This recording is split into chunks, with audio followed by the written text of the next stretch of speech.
आज की क्लासेस में हम लोग जैसे हमने प्रीवियस क्लासेस में कुछ पॉइंट्स कवर किए हैं, हमने करवा दिया था उसमें जीडीपी एनपी वगैरह को कुछ मतलब थ्योरी पार्ट्स थे हमारे, हमने कर लिए हैं। और इसमें भी अभी हम थ्योरी पार्ट ही करेंगे क्योंकि हम कौन सा पढ़ रहे हैं, चैप्टर 3। मैंने जिसमें कब बताया था कि आप लोगों को राष्ट्रीय आय संबंधित समुच्चय मैंने बताया था आप लोगों को कि हम लोग 2 पार्ट्स में पढ़ेंगे। एक तो राष्ट्रीय आय की विधियाँ किस तरह से हम निकालेंगे और किस तरह से हमारी थ्योरी होगी, कौन कौन सी चीज़ें इंक्लूडेड होती है, ठीक है।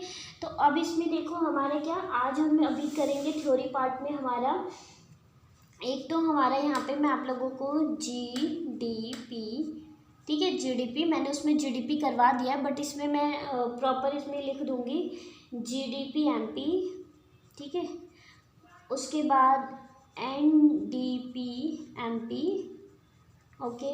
फिर हम करेंगे जीडीपी एफसी, उसके बाद हम करेंगे एनडीपी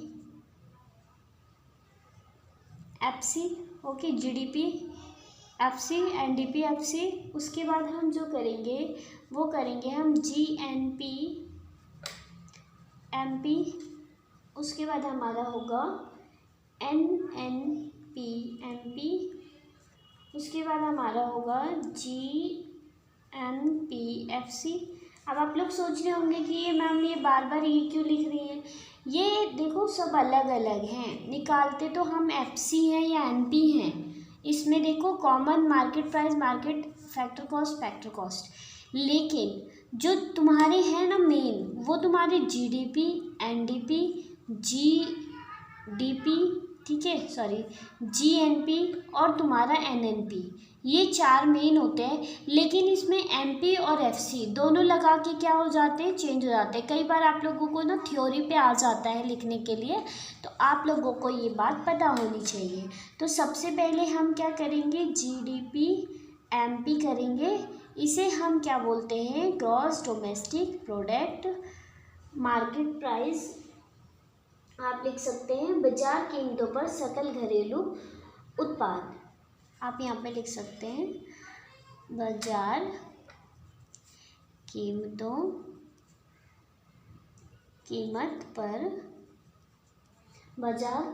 पर सकल घरेलू उत्पाद।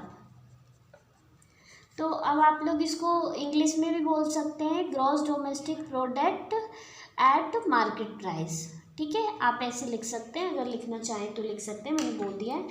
अब देखो यहाँ पे इसमें हमें इसके लिखना होगा, इससे अभिप्राय आप लिख लीजिए। अब मैं इतना नहीं लिखूँगी कि बाजार कीमत सकल घरेलू उत्पाद से अभिप्राय, आप ऐसे इतना समझदार हैं आप इतने, तो आप लिख सकते हैं इससे अभिप्राय एक लेखा, याद रखना ये आपका लेखा वर्ष तो ज़रूर आता है, क्योंकि हम कभी भी ये निकालते हैं तो एक लेखा वर्ष हमें मानना ही पड़ता है। एक लेखा वर्ष की अवधि के दौरान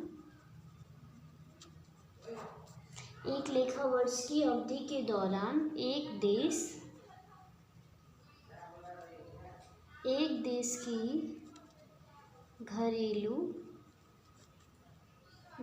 सीमा के अंदर सभी उत्पादक इकाइयों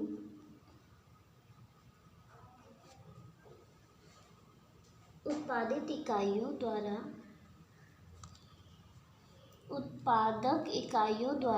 उत्पादित, आप लिख सकते हैं, उत्पादित का मतलब होता है जो उत्पादक उसको उत्पादित करता है, की गई अंतिम वस्तुओं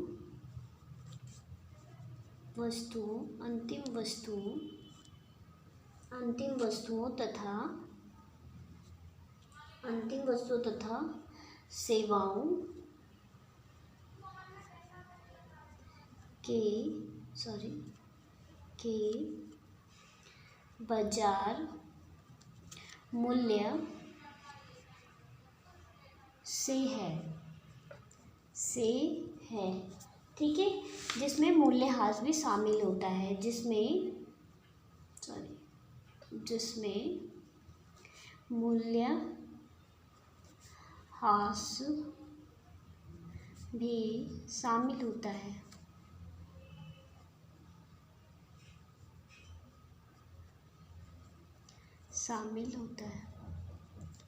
देखो थोड़ा सा मैं आप लोगों को बताने में लिखती रहती हूँ तो मेरे से थोड़ी मिस्टेक हो जाती है, तो शामिल मैं बोल बोल के भी लिखवाती हूँ। तो अगर आप लोगों को कोई मिस्टेक हो, दिक्कत हो, तो प्लीज़ आप लोग एक बार पूछ लेना। देखो अभी ये न्यूमेरिकल नहीं है, मैंने आप लोगों को बताया है न्यूमेरिकल वाला चैप्टर नहीं है। न्यूमेरिकल वाला चैप्टर हम 4th चैप्टर में करेंगे। अभी जो हम कर रहे हैं इसमें हम सिर्फ समझ रहे हैं इसके थ्योरी पार्ट को। कहीं से भी थ्योरी का कोई भी पार्ट आ जाए आप इजीली लिख दो, मेरा मेन मोटिव ये है इसको करवाने का, ठीक है ना।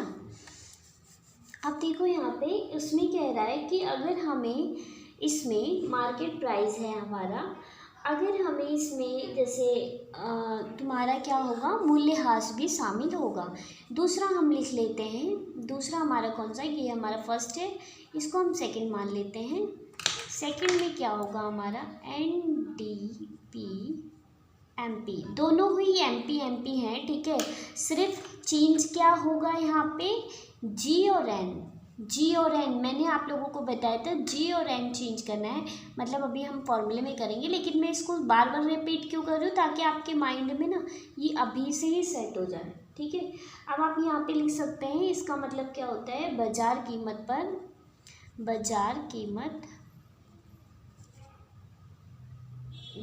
कीमत पर शुद्ध घरेलू आय, ठीक है। अब यहाँ पे आप इसमें इंग्लिश में लिख सकते हैं क्या, national domestic product at market price, ठीक है। Net domestic product at market price आप इस तरह से लिख सकते हैं। अब इसके आगे आप इसका डेफिनेशन क्या लिखेंगे इसकी, आप लिख सकते हैं से अभिप्राय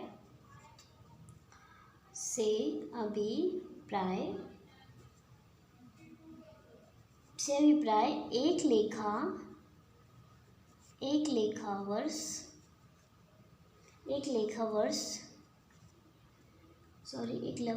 वर्ष की अवधि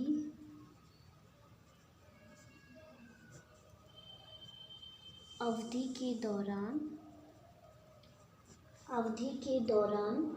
एक देश की घरेलू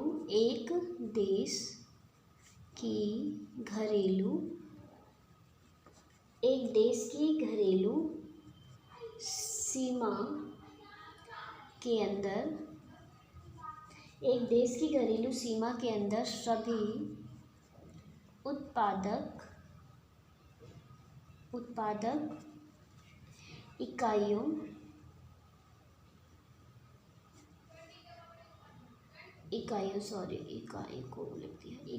या है ये, ठीक है।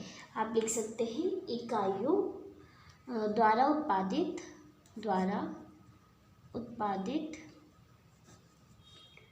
उत्पादित की गई अंतिम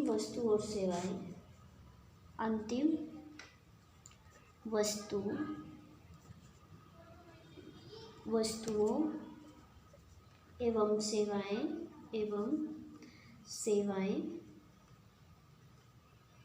सेवाओं के बाजार मूल्य से है, ओके। अब आप इसमें लिख सकते हैं, इसमें मूल्यह्रास शामिल नहीं किया जाता, इसमें मूल्यह्रास शामिल नहीं किया जाता,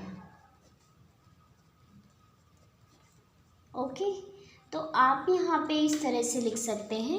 इसकी डेफिनेशन आप लोगों को, देखो आप इस चैप्टर में ना, जब तक आप 3rd चैप्टर को नहीं समझेंगे तब तक आपको NDP वगैरह निकालना 4th चैप्टर में नहीं आएगा। मैं आपको विधियाँ भी बता दूँगी तब भी नहीं आएगा, ठीक है। तो ये पैराग्राफ समझना, ये टॉपिक समझना बहुत ही इम्पॉर्टेंट है। मुझे पता है कि आप लोगों को कुछ इसमें सेम लग रहा है, लेकिन सेम का मतलब आप डेफिनेशन तो अपने पास से भी बना के दे सकते हैं भाई, जब आपको सिर्फ चेंज हो रहा है कि इसमें एक लेखा वर्ष के अंदर देश की घरेलू सीमा के अंदर सभी उत्पादक इकाई द्वारा उत्पादित की गई अंतिम वस्तु और सेवाओं का बाजार मूल्य से है, लेकिन इसमें मूल्यह्रास शामिल नहीं किया जाता। और इसमें क्या होता है, मूल्यह्रास शामिल किया जाता है। ये शुद्ध घरेलू आय है और ये सकल घरेलू आय। ठीक है, बस इतना इससे चेंज है और बाकी सारी डेफिनेशन क्या है, सेम है। अब अगर मैं बोलूँ इसमें कि मुझे अगर NDP-FC निकालना है, NDP-MP निकालना है, तो आप क्या करोगे, यहाँ पे इक्वल GDP को ले लो आप, GDP-MP को ले लो। ठीक है, अब देखो यहाँ पे हमें ना FC चेंज करनी है, ना MP चेंज करनी, कुछ नहीं करनी है, हमें सिर्फ GDP-MP लेनी है और हमें माइनस कर देना है डेप्रिसिएशन को, तो हमारा NDP-MP आ जाएगा। हमने MP कोई FC वगैरह पे चेंज नहीं है, तो यहाँ पे दूसरी कोई चीज़ लगेगी नहीं, तो ये हमारा फॉर्मूला क्या हो जाएगा, ये आपका हो जाएगा। अभी ये कोई फॉर्मूला नहीं, बस आपको एक बेसिक मैंने वो बता दिया है। ठीक है, कि अगर हमें सिर्फ अगर क्वेश्चन में सिर्फ ये बोल दे आपको निकालने के लिए, तो आप एक फॉर्मूला ऐसे ही आप माइनस करके निकाल सकते हैं। आपको इसमें विधिया की ज़रूरत नहीं पड़ेगी। ठीक है, और ना ही आपको फॉर्मूले देखना पड़ेगा, आप इजीली इस तरह से निकाल सकते हैं। क्लियर है। अब हमारा जो थर्ड है वो हमारे क्या आ जाएगा, GDP-FC आ जाएगा, और इसको हम क्या कहेंगे, आप इसमें लिख सकते हो कारक लागत। ठीक है, कारक लागत पर सकल घरेलू उत्पाद। ठीक है, या उत्पाद आप लिख सकते हैं। क्लियर है, इतना आ रहा है समझ में आप लोगों को। ये हमने कर लिया। अब हम इसकी डेफिनेशन कैसे देंगे, आप इसमें लिख सकते हैं से अभिप्राय तो है ही। ठीक है, से अभिप्राय, जितना आप लोगों को लग रहा होगा कि ज़्यादा है, ज़्यादा नहीं है, बस इजी है ये, तो ऐसे ही बना के आप लोग लिख सकते हैं। से अभिप्राय एक लेखा वर्ष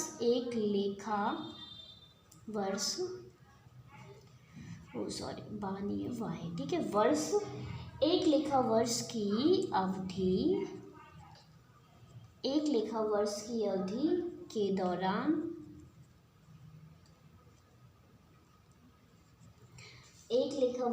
के दौरान एक देश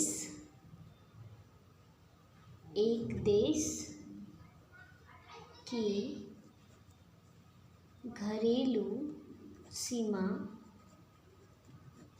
घरेलू सीमा के अंदर सर्जित। ठीक है, सर्जित लिख लो, सर्जित। ओके,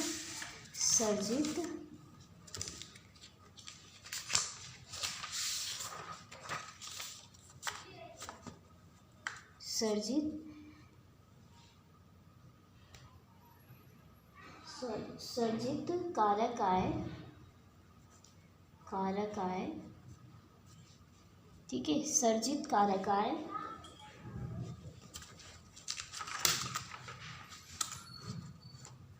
ठीक है, अब दिख रहा होगा आप लोगों को प्रॉपर। सर्जित कारक आय कौन कौन सी होती है, मैं इसमें आप लोगों को ब्रैकेट में बता देती हूँ। सर्जित कारक आय में हमारा होगा कर्मचारियों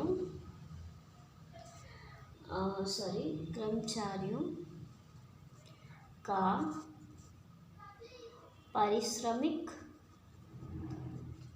देखो, मैंने आप लोगों को श्रम वगैरह करवाया हुआ है, आप लोग बोल नहीं सकते। ठीक है, और आपका लगान आएगा, क्योंकि मैंने आप लोगों को ये करवा रखा है। कारक आय क्या होता है, प्लस में आपका ब्याज आएगा और प्लस में आपकी क्या आ जाएगी, लाभ आ जाएगी। ठीक है, ये आपके कारक आय होंगे। तो आप इसके कुल जोड़ से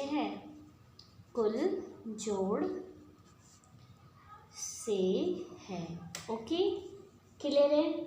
जिसमें कि आप इसमें लिख सकते हैं जिसमें मूल्यह्रास शामिल होता है, जिसमें मूल्यह्रास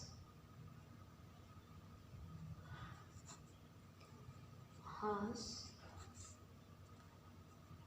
शामिल होता है। आप ब्रैकेट में लिखते हो स्थिर पूंजी का उपभोग, क्योंकि मूल्यह्रास को हम स्थिर पूंजी का उपभोग भी कहते हैं। तो आप लिख सकते हैं जिसमें कि मूल्यह्रास शामिल होता है, शामिल होता है। ये जीडीपी एफसी की बात कर रहे हैं, ठीक है। मैंने आप लोगों को कुछ बताया था, आप लोग अभी मैं आपको एक बार रिवाइज करवा देती हूँ। मूल्यह्रास शामिल होता है, ठीक है। आप देखो यहाँ पे आपको मैंने बता दिया जीडीपी एफसी कैसे होगा, ठीक है। क्लियर है इतना। जीडीपी एफसी में कर्मचारियों का पारिश्रमिक माइनस प्लस हो जाएगा लगान, ब्याज और लाभ, और माइनस क्या होगा, मूल्यह्रास माइनस हो जाएगा, ठीक है। क्लियर है इतना। उसके बाद देखो मूल्यह्रास को हम माइनस क्यों कर देंगे, सॉरी शामिल होगा ना तो हम प्लस करेंगे इसके अंदर, ठीक है। मूल्यह्रास को हम क्या करेंगे, प्लस करेंगे। चलिए एक मिनट, अब हम दूसरा करते हैं। अभी हम जी उसके बाद हमारा 4 आ जाएगा, 4 MDPFC, ठीक है। अभी हमने NDPFC GDPFC पढ़ा, अब हम पढ़ेंगे NDPFC, ठीक है।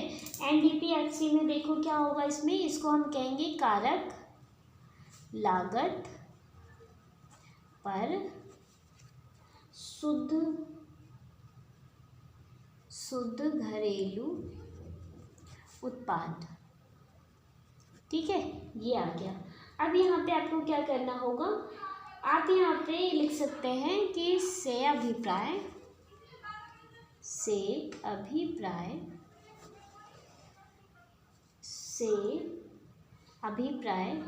एक लेखा वर्ष की अवधि के दौरान एक देश की घरेलू सीमा के अंदर, एक देश की घरेलू सीमा के अंदर सर्जित, सॉरी अंदर आधा ना है, ठीक है, द अंदर सर्जित कारक आय के कुल जोड़ से है। इजी है ये, ठीक है। अब देखो यहाँ पे अब कुल जोड़ का मतलब NDPFC में कौन कौन सी कारक आय आ जाएंगे, कर्मचारियों का पारिश्रमिक, लगान, ब्याज, लाभ, ठीक है। 1 2 3 4 है, 4 आ गया। अब तुम्हें क्या करना होगा, अगर आप लोगों को NDPFC निकालना है तो NDPFC में क्या करना होगा कि जीडीपी की जितना कैलकुलेशन है वो हम कर देंगे, ठीक है। अब आप लोगों को अगर मैंने आप लोगों को पहले ही फॉर्मूला बता दिया है, GDPFC निकालने के लिए हम क्या करेंगे, GDPFC निकालने के लिए ये GDPFC है हमारा, ठीक है। अब GDPFC में मैंने आप लोगों को बता दिया कि मूल्यह्रास शामिल होता है, और इसमें भी बता दिया मैंने कारक का लागत शामिल होता है, तो उसको उन सबको प्लस कर देंगे तो NDPFC मिल जाएगा। ये P है, याद रखना। तो देखो GDP NDP, ठीक है। अब ये क्या है, FC है, ये भी FC है। तो हमें कुछ चेंज करने की ज़रूरत है क्या, कुछ भी नहीं चेंज करना, क्योंकि ऑलरेडी इसके अंदर है। सिर्फ हमारा क्या चेंज होगा, G और N, तो हमें तो ये करना नहीं है, हमने पहले ही कर लिया है, तो ठीक है। तो अभी आपको इसमें कोई भी फॉर्मूला अप्लाई नहीं करना है, इसमें कोई भी फॉर्मूला नहीं है। सिर्फ हम GDPFC जान जाएंगे कि GDPFC अगर हमें लेना है, अगर किसी ने क्वेश्चन में आपको बोल दिया कि GDPFC निकालो, तो GDPFC के अंदर आपको पता होना चाहिए कि कारक आय में तुम्हारा तुम्हारा पारिश्रमिक हो गया, लगान हो गया, ब्याज हो गया, लाभ हो गया, ठीक है। ये सारी चीज़ें तुम्हारी क्या होंगी, प्लस हो जाएंगी। जब प्लस होंगी तो तुम्हारी क्या मिल जाएगी, GDPFC मिल जाएगी। क्लियर है इतना।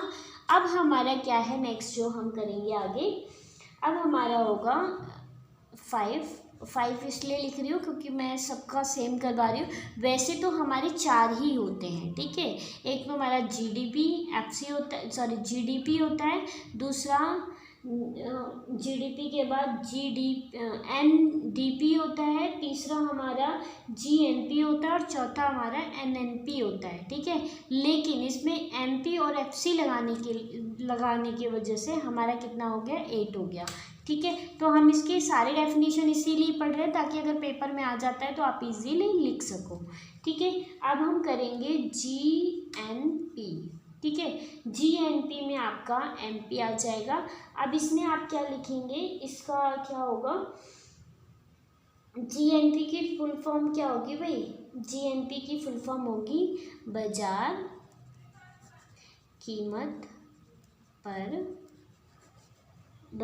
कीमत पर शुद्ध राष्ट्रीय आय। ठीक है,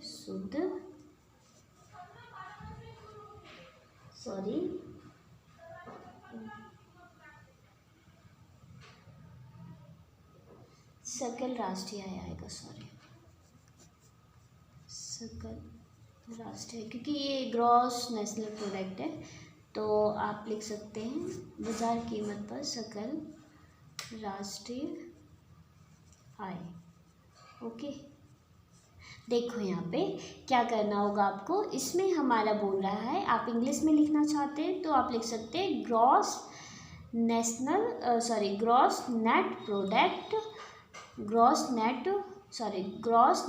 product at market price. Okay, अब इसकी डेफिनेशन लिख लेते हैं हम लोग। डेफिनेशन में क्या है, आप लिख सकते हैं से अभिप्राय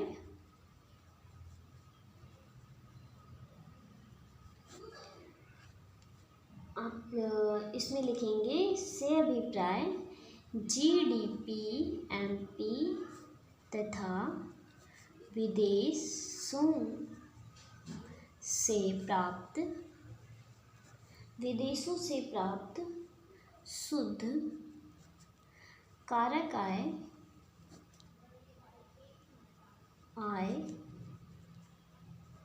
के कुल जोड़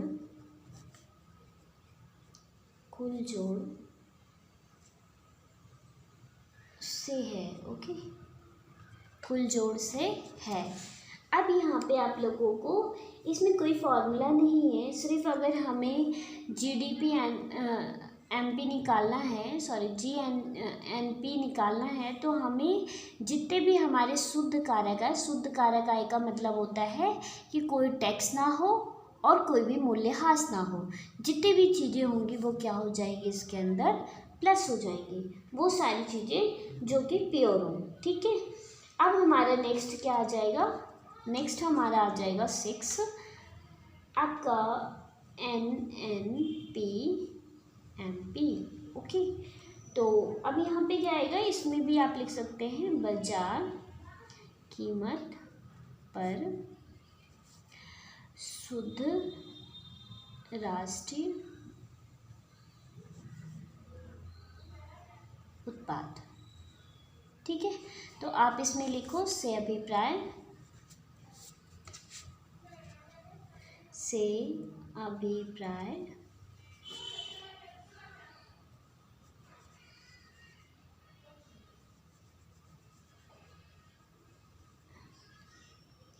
लिख सकते हैं आप से अभिप्राय एक लेखा वर्ष के दौरान एक लेखा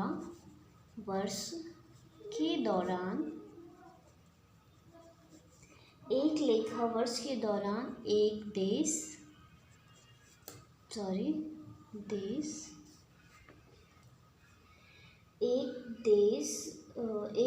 की घरेलू सीमा के अंदर उत्पादित अंतिम वस्तुओं और सेवाओं के बाजार मूल्य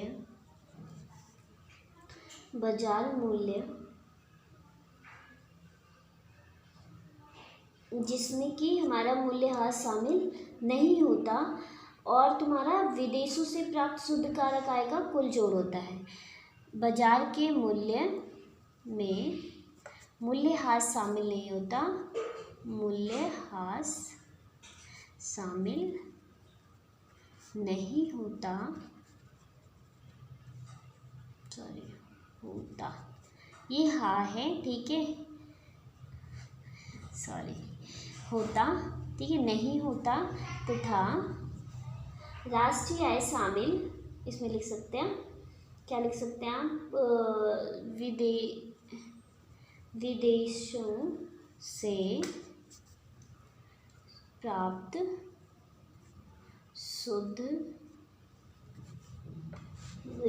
से प्राप्त शुद्ध कारक आय का कुल जोड़,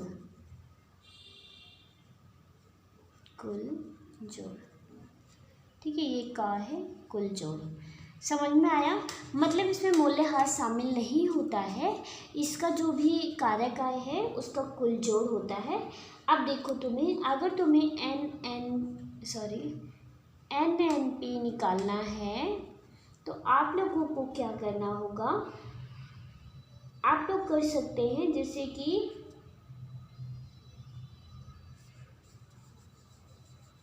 GDP NP तो है ना, नहीं तो आप लोगों को करना है इसमें, आई एम सॉरी मैंने आप लोगों को GNP का नहीं करवाया, मैं भी करवा देती हूँ। NNP का क्या करना होगा, NNP का आप लोगों को करना होगा इसमें NDP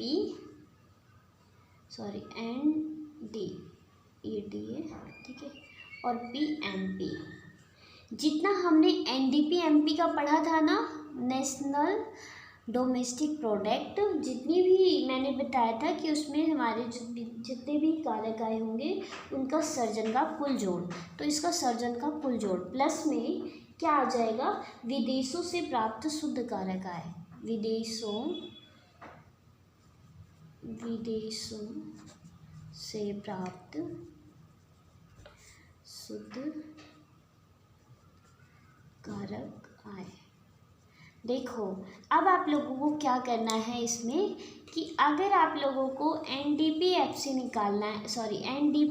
निकालना है तो NDP MP निकालने के लिए आपको क्या होगा, जितना भी आपका NDP MP है, NNP MP निकालने के लिए NDP MP की जितनी भी चीज़ें हैं उनको लेकर और विदेशों से प्राप्त शुद्ध कारक को लेकर आपको क्या कर देना है, सम कर देना है, तो आपका NNP MP मिल जाएगा। क्लियर है इतना? आई होप आप लोगों को ये समझ में आ गया हो।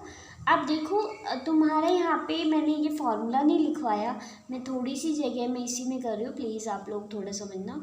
अगर हमें GNP MP निकालना है तो हम क्या करते हैं, GNP के लिए इक्वल में हमारा GDP MP प्लस में आएगा और इसमें आ जाएगा विदेशों से प्राप्त शुद्ध कारक आय, विदेशों से प्राप्त शुद्ध कारक आय।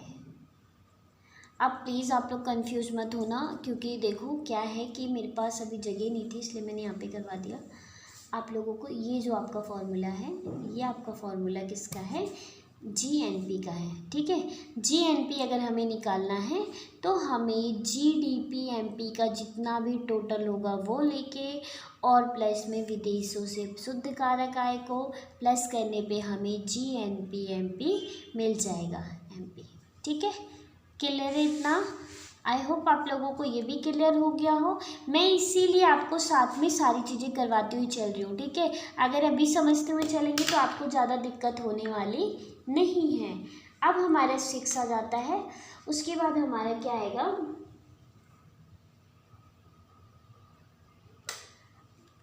सॉरी शायद मैंने किसी में 1-2 नंबर देना मैं भूल गई हूँ। फर्स्ट हो गया, सेकंड हो गया, थर्ड हो गया,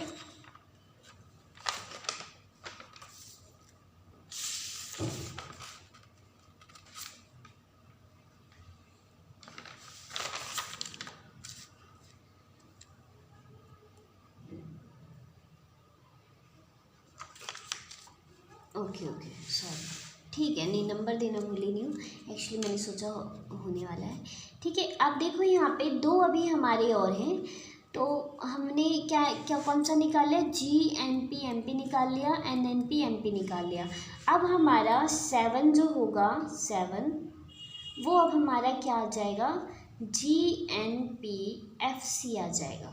ठीक है, GNP FC, अभी तक हमने मार्केट प्राइस निकाला, अब हम निकालेंगे कारक आय पर, क्या निकालेंगे, कारक आय पर सकल राष्ट्रीय उत्पाद। ठीक है, तो आप सकल राष्ट्रीय उत्पाद लिख सकते हैं। ठीक है ना। अब यहाँ पे भी आप क्या डेफिनेशन देंगे, इसमें भी आप यही डेफिनेशन देंगे, आप लिखेंगे से अभिप्राय। ठीक है, से अभिप्राय एक लेखा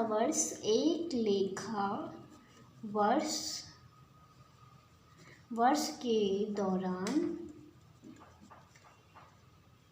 एक देश,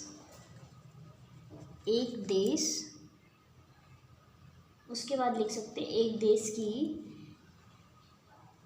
घरेलू सीमा के अंदर उत्पादित अंतिम वस्तु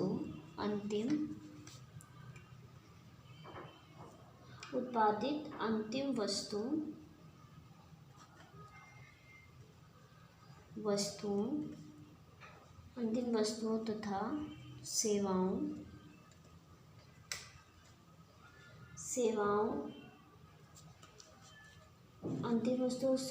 के बाजार मूल्य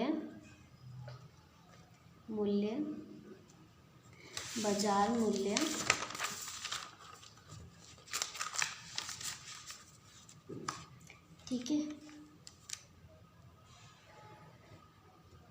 बाजार मूल्य, उसके बाद आप लिख सकते हैं जिसमें कि मूल्यह्रास शामिल होता है, तथा आप इसमें लिख सकते हैं कि जिसमें, ठीक है, बाजार के मूल्य में तो मूल्यह्रास होता है, तो आप लिख सकते हो जिसमें कि मूल्यह्रास शामिल होता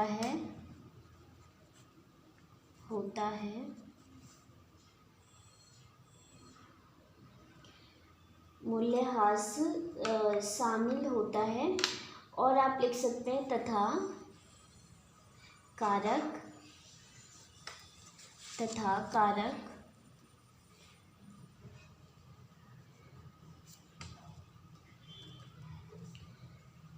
जिसका कारक लागत पर आकलन का मतलब कैलकुलेशन, ठीक है, किया जाता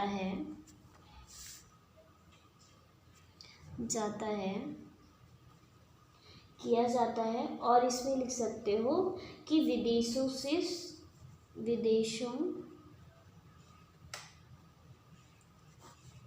विदेशों से प्राप्त शुद्ध कारक आय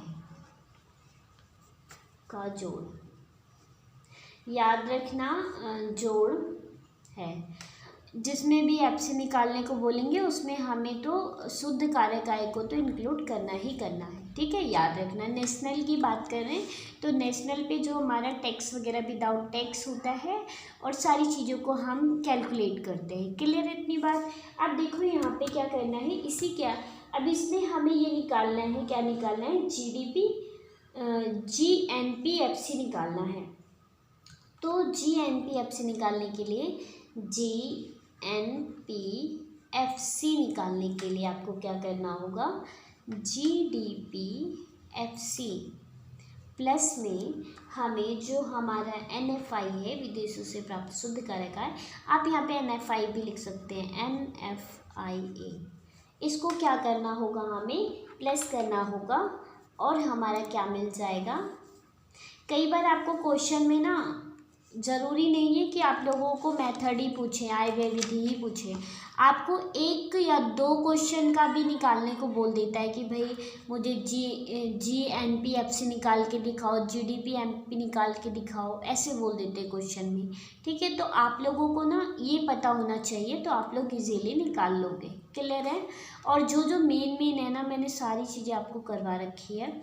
अब हमारा नेक्स्ट 8 क्या होगा हमारा, अब हमारा NNP, फाइनली NNP आ गया। NNP हम ज़्यादा निकालते हैं। NNP में आपका आएगा, इसमें कारक आय पर शुद्ध राष्ट्रीय उत्पाद। ठीक है, उत्पाद। अब आप यहाँ पे लिख सकते हैं से अभिप्राय से अभिप्राय एक लेखा वर्ष के दौरान, एक लेखा वर्ष के दौरान, एक लेखा वर्ष के दौरान एक देश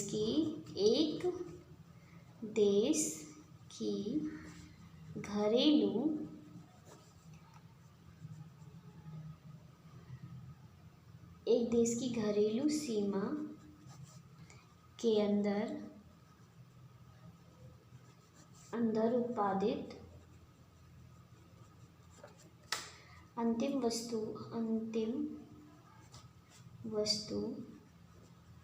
वस्तुओं तथा सेवाओं के बाजार मूल्य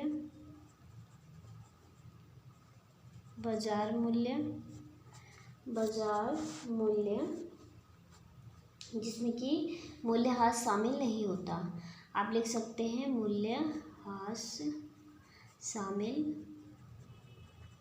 नहीं होता। ठीक है, होता। उसके बाद आप लिख सकते हैं इसमें तथा विदेशों से प्राप्त शुद्ध कारक आय, विदेशों से प्राप्त शुद्ध कारक आय, विदेशों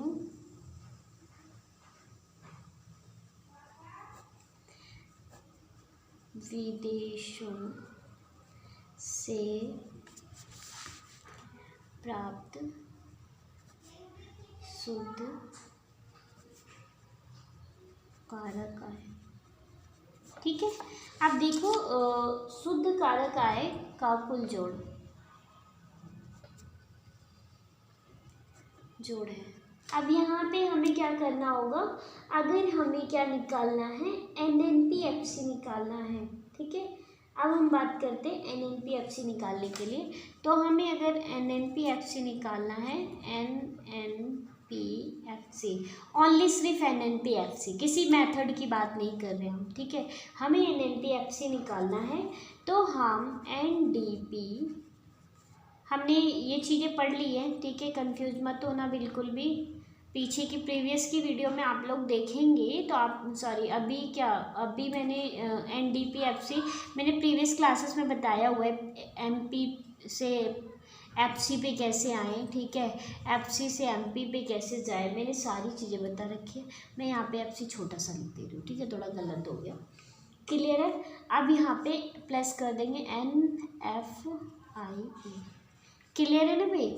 आप लोगों को मैंने उस प्रीवियस वीडियोस में आपको डिस्क्रिप्शन में मैं दे दूँगी, आप प्लीज़ एक बार देख लेना। थोड़ी सी लंबी वीडियो ज़रूर बन रही है, लेकिन आप लोगों के लिए बहुत ही यूज़फुल है ये चीज़ें जो मैं आप लोगों को करवा रही हूँ ना। शायद आप लोग अगर सही से समझ जाते हैं तो आप लोगों को ना कहीं पे ट्यूशन वगैरह पढ़ने की ज़रूरत नहीं पड़ेगी। आप इजीली इसी से आप अपना पूरा सिलेबस कंप्लीट कर सकते हैं 12th का।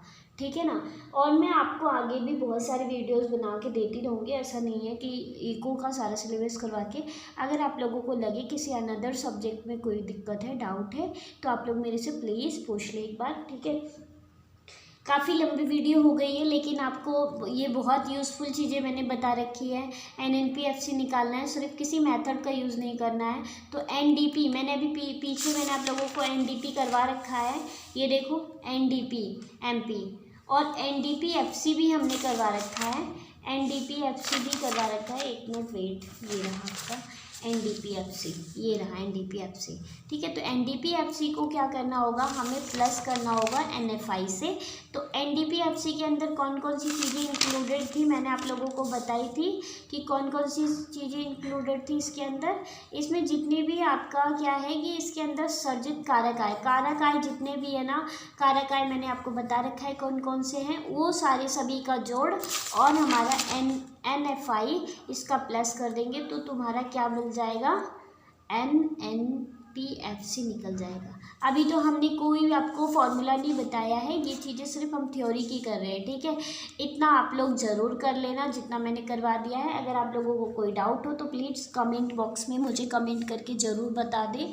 ठीक है, आज के लिए इतना ही। नेक्स्ट क्लासेस में हम लोग आगे आपका GDP कल्याणकार है, ऐसे करके हमारे बहुत सारे टॉपिक्स हैं। आपका GDP क्या होती है, वास्तविक GDP क्या होती है, सारे टॉपिक्स हम नेक्स्ट वीडियो में कवर करेंगे, ये क्योंकि थ्योरी पार्ट है। ठीक है, आगे की वीडियो में हम सारा कवर करके और फिर हम अपना 4th चैप्टर स्टार्ट करेंगे। अभी 3rd चैप्टर में बहुत सारी कुछ चीज़ें रह रही है, मेन टॉपिक्स, तो प्लीज़ आप लोग एक बार ज़रूर अच्छे से कर ले। ओके, आज के लिए इतना ही। प्लीज़ अगर आप लोगों को अच्छा लगे तो वीडियो को लाइक, शेयर एंड सब्सक्राइब ज़रूर करें। ओके बाय, नेक्स्ट क्लास में मिलते हैं। तब तक के लिए पढ़ते रहो और बातों को समझते रहो। ओके।